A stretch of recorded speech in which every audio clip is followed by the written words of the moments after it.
Let's suppose that we have a data set that consists of the values 2, 3, 4, 5, 6, 7, and 8. If we wanted to find the mean, and suppose this is a sample set of data, so we're using the X bar symbol. If we wanted to find the mean, we would just add those data values up and then divide by the size of the data set. And if we add these up, we're going to get 35.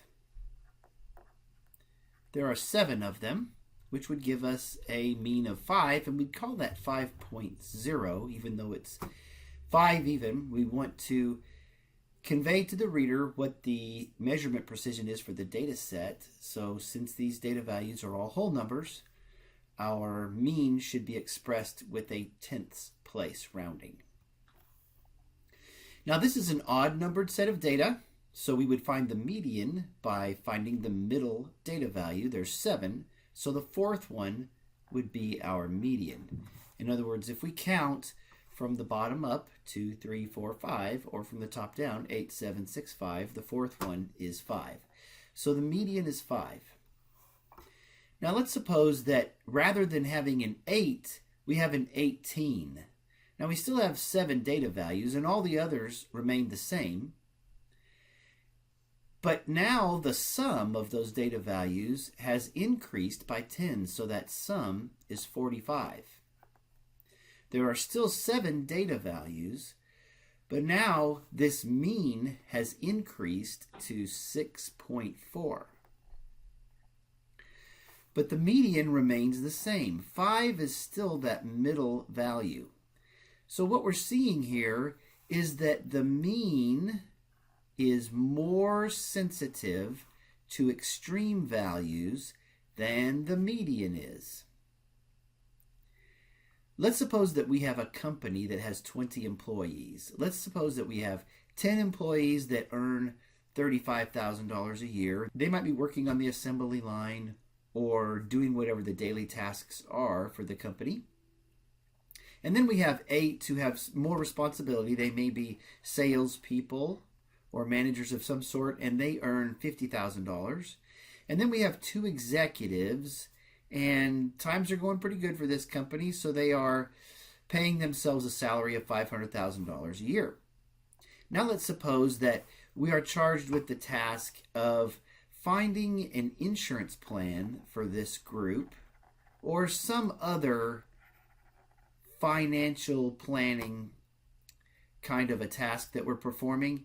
And we want to do this in such a way that it benefits the people according to what their needs are, what their financial capabilities are, and that sort of thing. Well, if we were to find the mean for this group, we would find that that mean is going to be exaggerated because of these 2 extreme data values. That mean is 87,500. But if I were doing some sort of financial planning for the entire company that is supposed to benefit the group, well, most of the people in this group don't make anywhere near that. So I certainly wouldn't use the mean as my measure of central tendency here. Let's think about the median. So we have 10 data values at 35,000. So if I were to list these, I'd do this until I got to a 10th one. Here's the first, the second, the third, and on down, till I got to the 10th one that was 35,000. And then the 11th would be 50,000. And the 12th would be 50,000. On down to the 18th would be 50,000. And then the 19th would be 500,000. And the 20th data value would be 500,000. Well, this is an even numbered set of data. There are 20 data values. And so we would find the average of the middle 2. So in other words, we would take 35,000 and 50,000 and divide it by 2 to find the median. And that's going to give us 42,500.